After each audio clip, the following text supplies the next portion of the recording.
lounging, son. Welcome back to the Comic Lounge. My name's Ryan, and back with me again, I have one of my favorite cartoonists in the biz. I have Emma Kubert with me. I'm super stoked to have you back on. You got a lot of new projects in the works, some you've been working on, some that haven't come out. So welcome back to the show. Hi. So, like I said, before I hit the record, last time we talked, you were working on Inkblot. I think you may have had only one issue out. So before we get into the current stuff, let's talk a little bit about Inkblot. I know the book's been on hiatus. Is there any plans for more?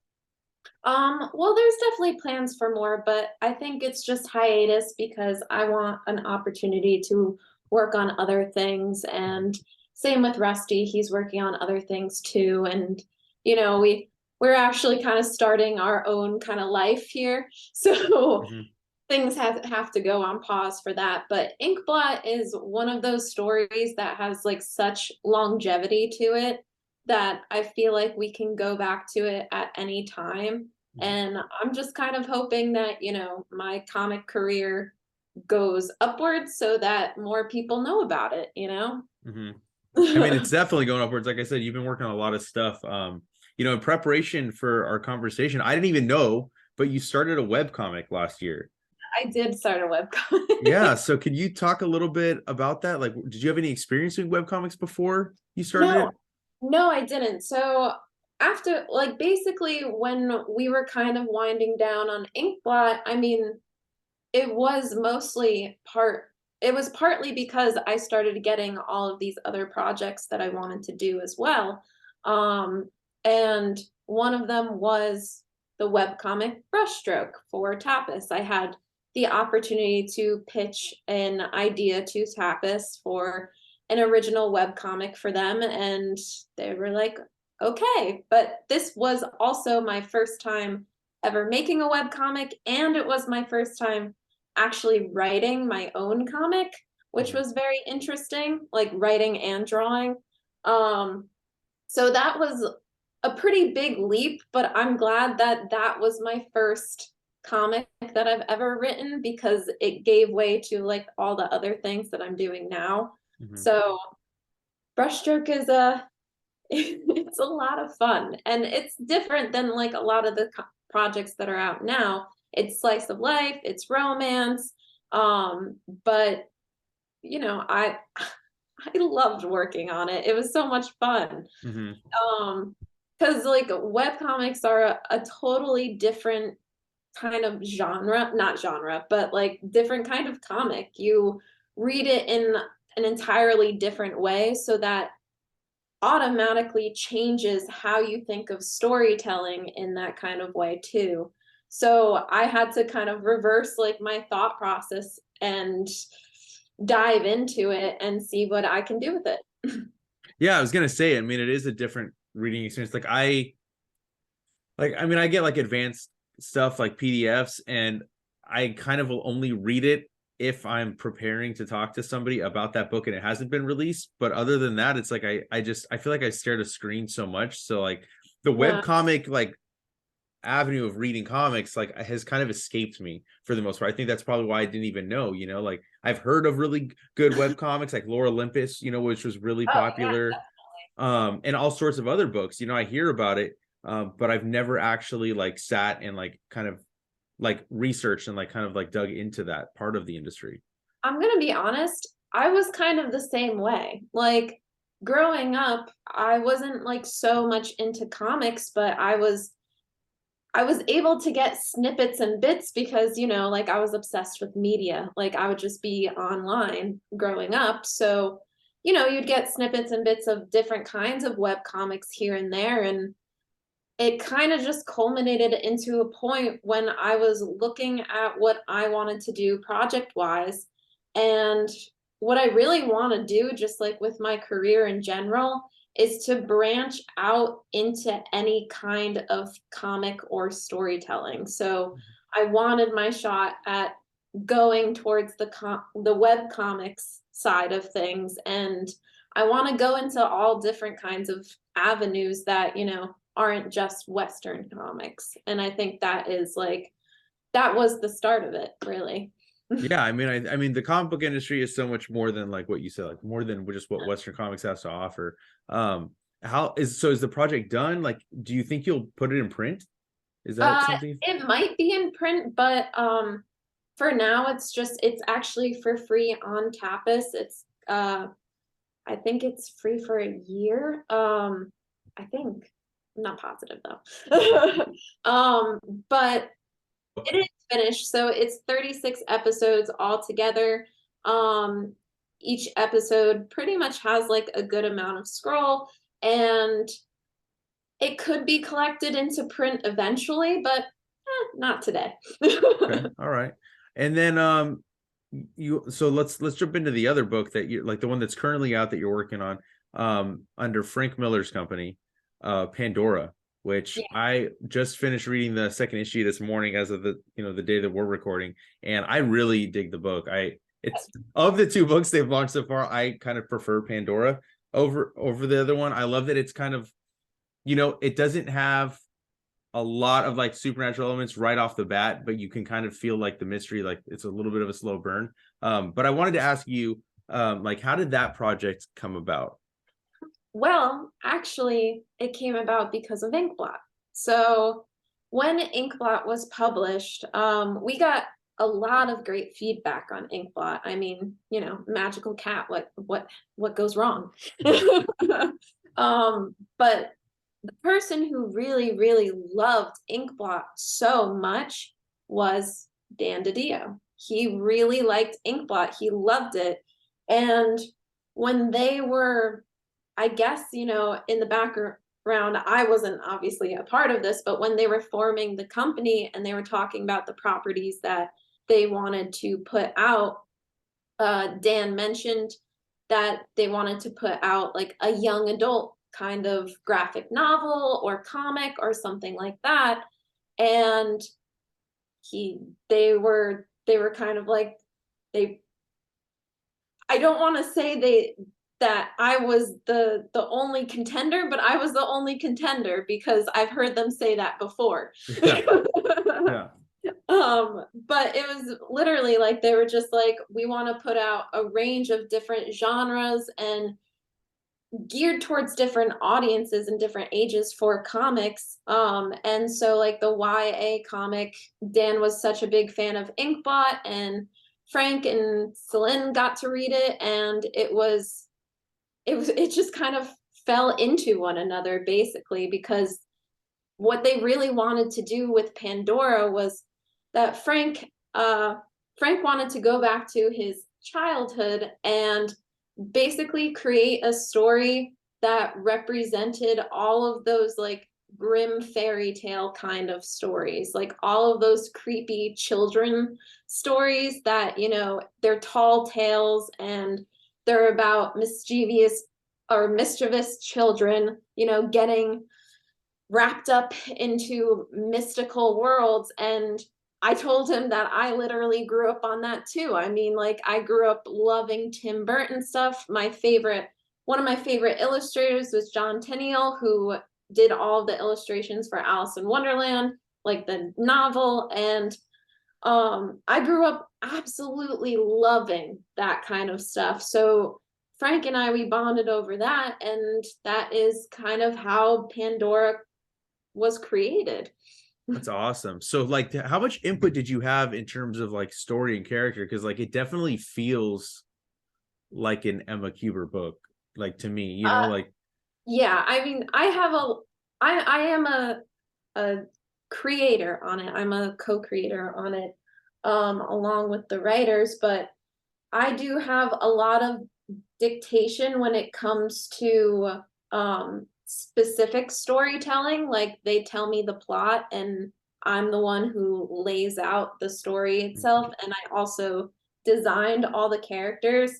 I would say that like Frank, he had some concept art that I kind of went off of, but I really just kind of took it and ran with it. And it was mostly just because I was so excited about it. I mean, like, you get to work with someone like Frank Miller and you get to draw exactly what you love to draw. So it just made sense that I just kind of took it and I did a lot of concept art for it. Like I did sketchbook pages of it and I showed them all and they were just like, we love it.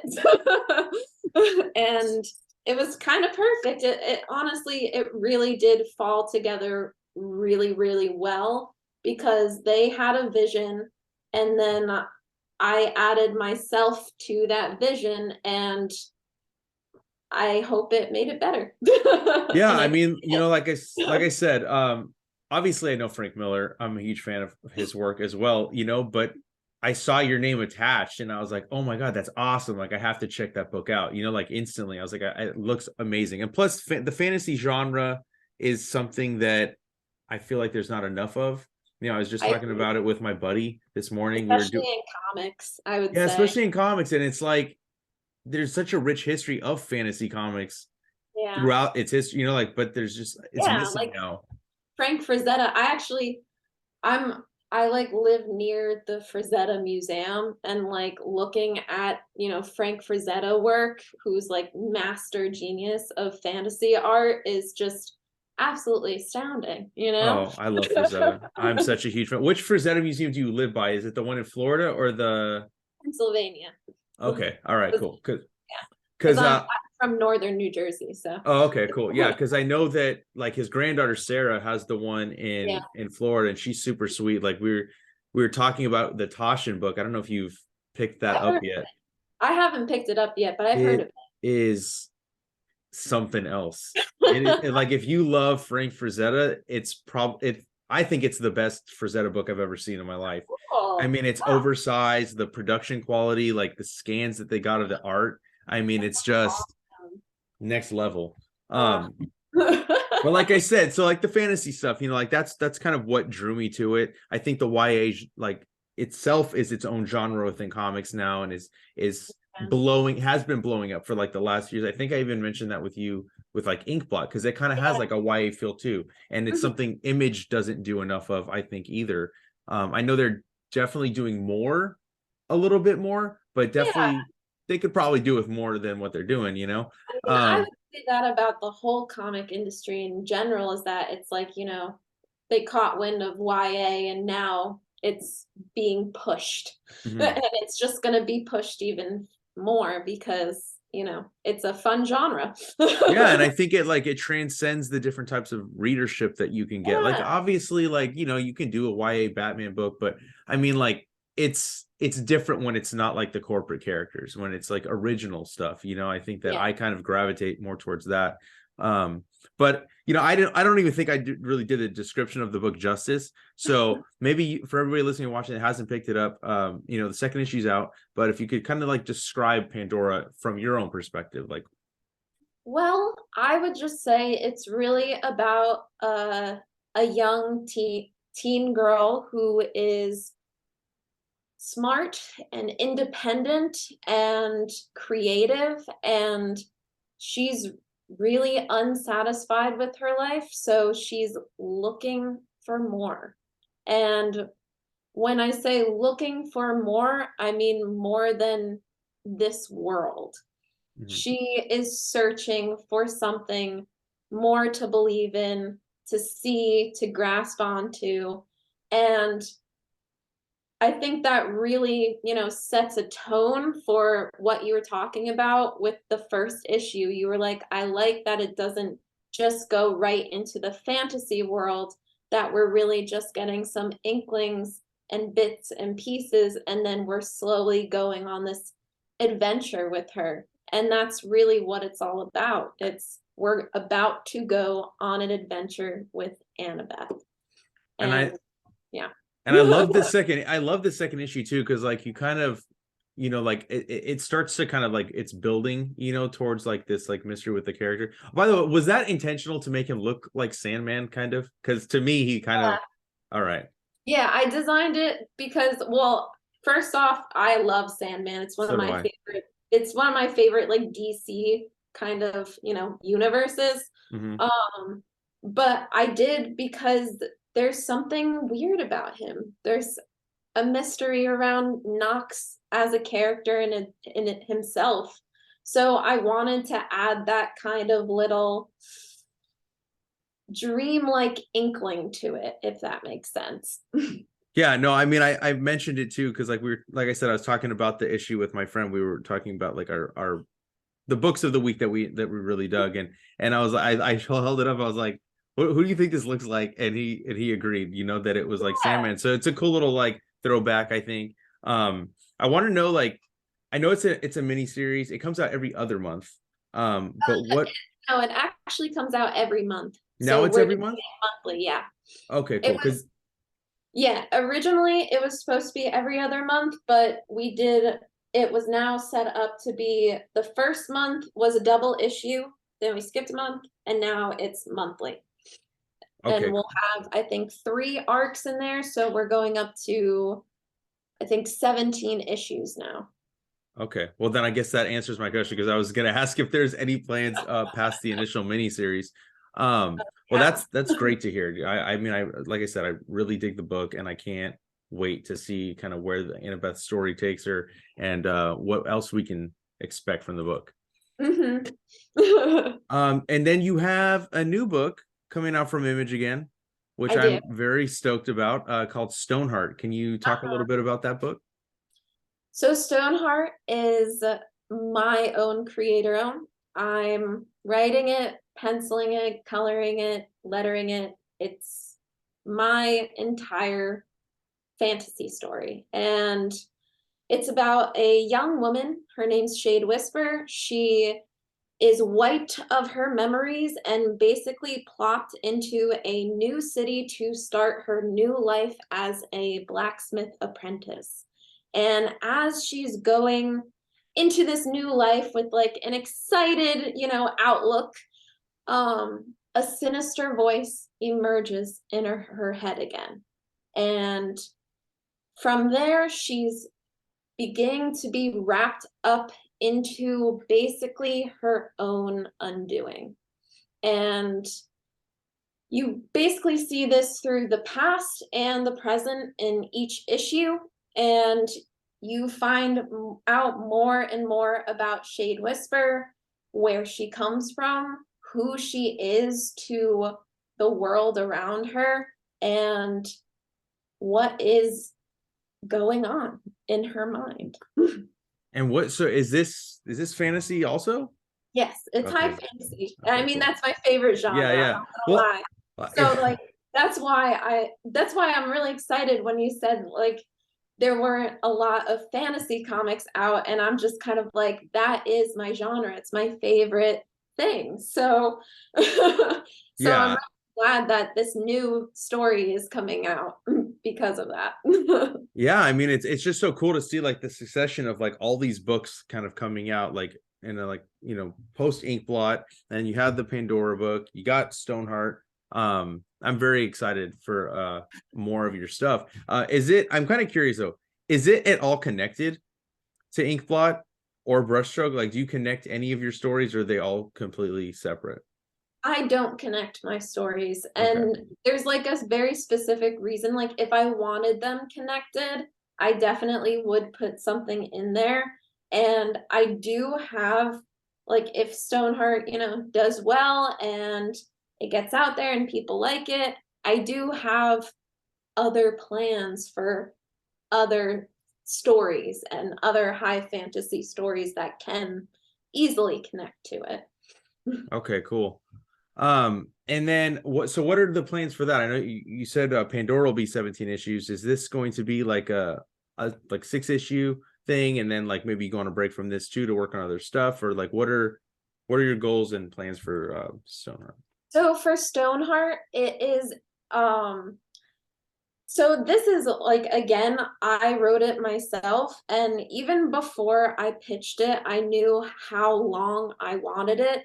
I don't know if we'll ever get there, because who knows? Mhm. But I know the first arc it has 6 issues in it, and I'm hoping, hoping to gosh darn hope that if I get enough of an audience for this, we can make it to issue 30, Oh because wow. Okay, that cool. is the size of the story that I have planned out. And I have it all planned out. I have the first arc done.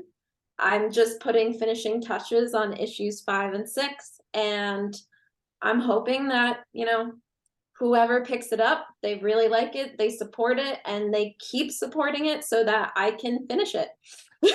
So you're writing and drawing, you're almost done with the last 2 issues? Oh wow, that's crazy. So you banked quite a few issues before they even did the solicitations then for it. I did, yeah. And it's mostly just because like this is a story that I wanted to make regardless of publication or money or anything like that. This is very much a passion project, and all I want to do is finish it. It's like one of those stories that all I want to do is get to the end so that everyone can read it from beginning to end. And it's long and it's fun and exciting and silly, and it's gonna be dark and violent, but it's gonna be a really exciting adventure that you're just kind of going down the rabbit hole with the characters that you're following. And I think if you like fantasy, if you like immersing yourself into a whole world of mystery, and you find out bits and pieces each issue, then I think you'll love this. And 30 is a good number. That way you can get 2 hardcovers of 15 issues each to put on the shelf. Because Image put some great hardcovers out. So I really want to see Stoneheart in hardcover. You talked about doing like everything. So I know you said writing, for the webcomic was different, and kind of doing it in that format was different. But now that you're doing all of it for a regular comic book series, how does like the workload, how do you divvy that up? What is the experience like doing this as opposed to what it was like doing Inkblot with Rusty? How do I work with myself? Well, I get really annoyed with the writer. No. I thought it was just funny because like an other interview that I did, they asked me a question like, how is it in the studio working with Emma, the writer, versus Emma, the artist? And I'm like, well, Emma, the artist, is very humble, while Emma, the writer, wants a lot from her artist. But I would say that I use the same kind of methods that I use when I create Pandora, or when I create Radiant Pink or anything like that. I do it the same way that I was taught to do it for years and years and years. And I mean, like, we were taught how to literally create an entire comic book at the Kubert School. And I literally use like all of my classes that taught me that in my everyday life. Like I was taught how to letter, I was taught how to color, I was taught how to draw, and I was taught how to write. And it really carries over now, because now I can just constantly put that into practice and just grow and become better with every page that I do. So it's not like so divvied up. I do have like, methods behind the madness, but it's kind of like I don't want to just sit here and be like, well, I draw a layout and then I go to pencils and then, because it's the same thing every time. It's literally, I like gear it towards a specific project. Like with Stoneheart, this is written by me, so I won't have to totally write everything out. I can just write a plot, and then I'll go to pencils and I'll just start penciling, because this project is just penciled. There's no inks to it. Okay, cool. And I mean, like the process in general, it really is just like all of the rest. It's just like the Pandora and like Radiant Pink and like all the other comics that I've worked on before.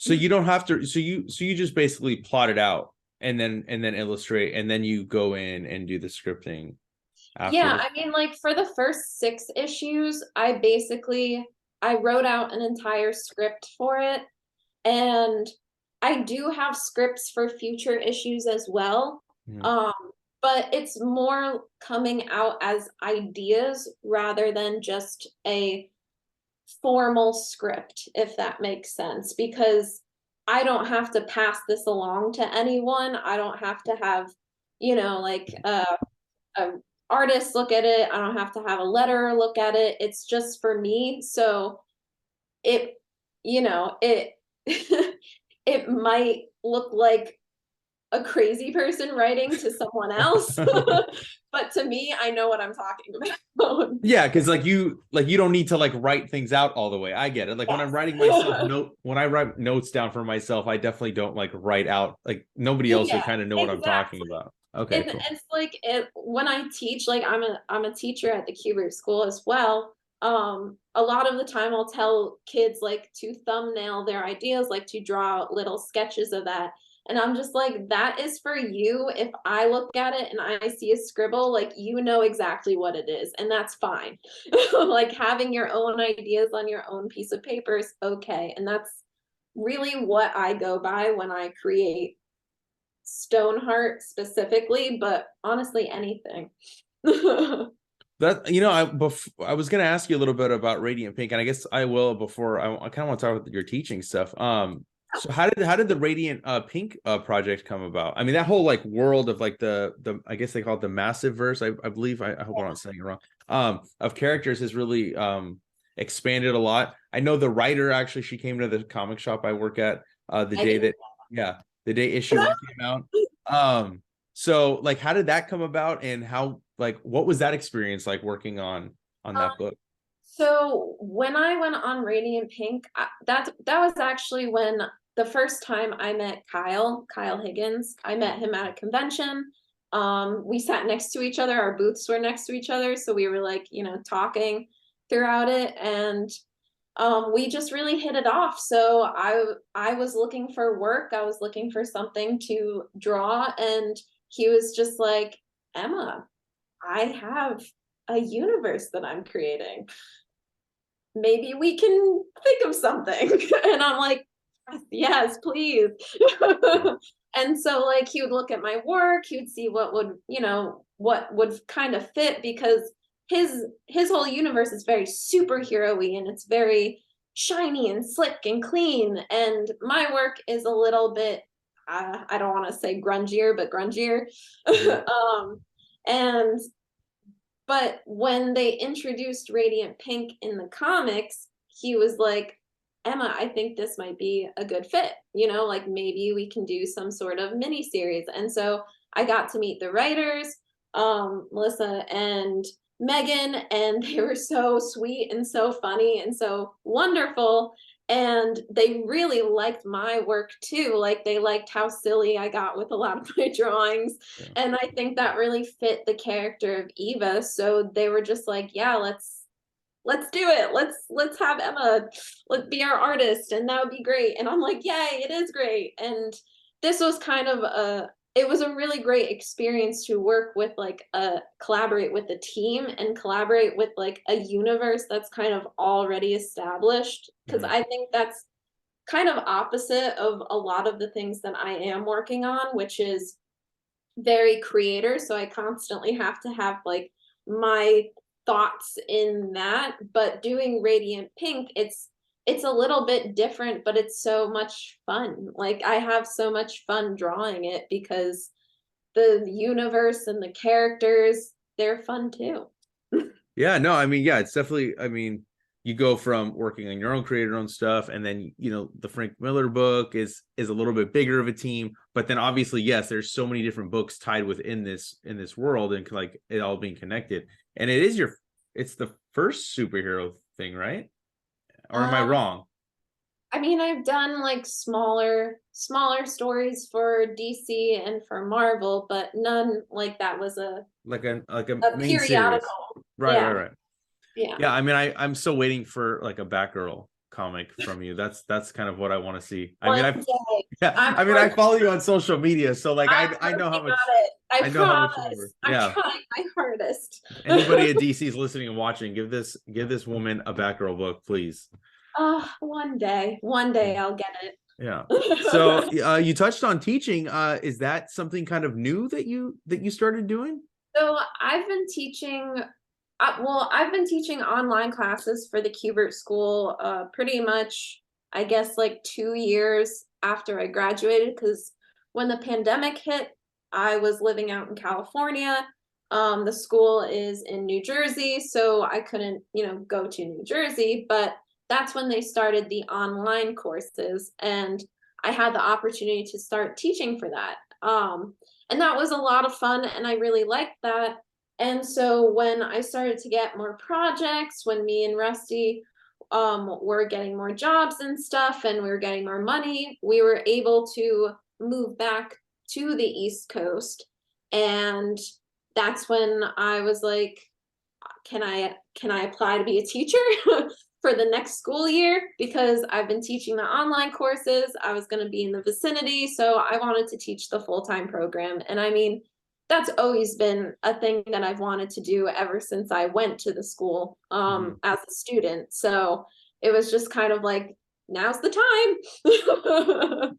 I mean, it's awesome. I mean, it's a generation of not just artists but teachers, and I think that that's just, Well, I mean, that's what multi-generational, I mean, is what I meant to say. And I mean, that's what I'm really proud of. Like, that's why I'm so proud of being a part of the family that I'm a part of. It's not that we just want to, be artists, but we want to share that kind of knowledge that we have regarding storytelling and drawing and just outlook in the comic industry in general. We want to share that. We want more people to be a part of this industry, whether it's as a creator or a consumer or anything in between. Mhm. Um, because comics are fun and comics are great and they're entertaining, and you get like such specific perspectives from creators, and I just absolutely love it, and I'm just really proud to be a part of a family that supports that too. Yeah, I think it's amazing, and I always say this: it's my favorite form of entertainment, and I feel like that you can get stuff in comics you can't get in television or film I or anywhere agree. else. So is there anything specific you teach? Like, what courses are you specifically teaching? I teach basic drawing at the full-time program, and then I teach narrative art for the online courses. Okay, cool. And do you ever feel like, I mean, the saying like iron sharpens iron. So do you ever feel like you learn anything from your students Oh in yeah. turn while you're also teaching them? I get like it's really funny whenever students like they do kind of like a sketch or they bring in some new art supplies. I'm like, show me that. Because like I'm not that much older than a lot of the students that go to the school as well. And Mhm. I would say, as an artist, as long as you keep going, you get better with age. Right. And I think that, obviously as a teacher, they can learn from me, but like us being similar ages, it helps me learn a lot about their generation and about how they work and about what they like too. So it's kind of gearing towards that indie type of, corner of comics. Right. And honestly, we just exchange, things that we like too. Like we like very similar things. They'll recommend some comics or artists to me, and I'll give them some artists to look at. And it's a lot of fun. But they also learn from what I teach. Yeah, yeah. No, I mean, I think that's what's so fun about comics is like there's so much that you can constantly always be learning about, new stuff. I mean, the most important thing, like any artist could probably tell you this, is that no, you'll never be perfect, but you'll also never stop growing. Like, as long as you keep working towards something, you're never gonna stop growing as an artist. I mean, like, you could even though my grandpa was an absolute legend, you could even see it in his entire life's work from when he was like 11 or 12 years old working at a newspaper comic to up until he passed away around 84 years old. He has an entire body of work like that, and you can literally see him get better and better and better. And when he was my grandpa and I was like in high school, I literally saw him draw like a Hawkman right out of his ink brush. Like he didn't put down any pencil lines, he didn't sketch anything. It just came right out of his brush. And I was like, what magic is this? But it's just years and years of studying and practicing and doing it and growing from that. And I think that's where I want to be, you know? So I think teaching is really a part of that to keep you going. Yeah, definitely. Is there any other projects besides the ones we've talked about that you're working on or that you plan on working on in the future? No, but I'm sure there will be in the future. In the future soon, one day. But no, right now it's really mainly focused on Pandora, Radiant Pink, and Stoneheart, which I'm very excited. It comes out March 8th. Awesome. Yeah, I can't wait for it. Before I let you go, I was just curious. I mean, you talk about like some of your students even turning on to some stuff. Like, what are the comics that you've been reading lately that you've kind of been digging? I'm not gonna lie, I haven't been reading a whole lot these days because I am a little busy. So I read my own comics, which are good. But one of the comics that I like to read a lot of Image comics. And one of them that I really like was Stray Dogs, was really good. I love that book. Yeah. Obviously, I'm a Saga fan. I'm trying to think of what else I really liked. There's some that are coming out that I'm really excited about. Phantom Road is one, Mm-hmm. Jeff Lemire, and I guess that's right now what I would do. But for any comics person out there, I'm always reading Calvin and Hobbes. I No love matter Calvin what. Hobbes. Yeah. No matter what. Every time I say that, I think whenever people ask me what my favorite comic is and I say Calvin and Hobbes, there's not one person who doesn't know Calvin and Hobbes, you know? Oh yeah, definitely. I mean, I have that slipcase with the 4 volumes on my shelf. You know, I mean, you can pick it up and flip to any page and just have the feeling of joy. You know, I I mean, know. it's the best. And I would say that's the one that I would be like, everyone read. This is my recommendation. This is my holy Bible. My holy grail is Calvin Hobbes. That's it. Yeah, I second that.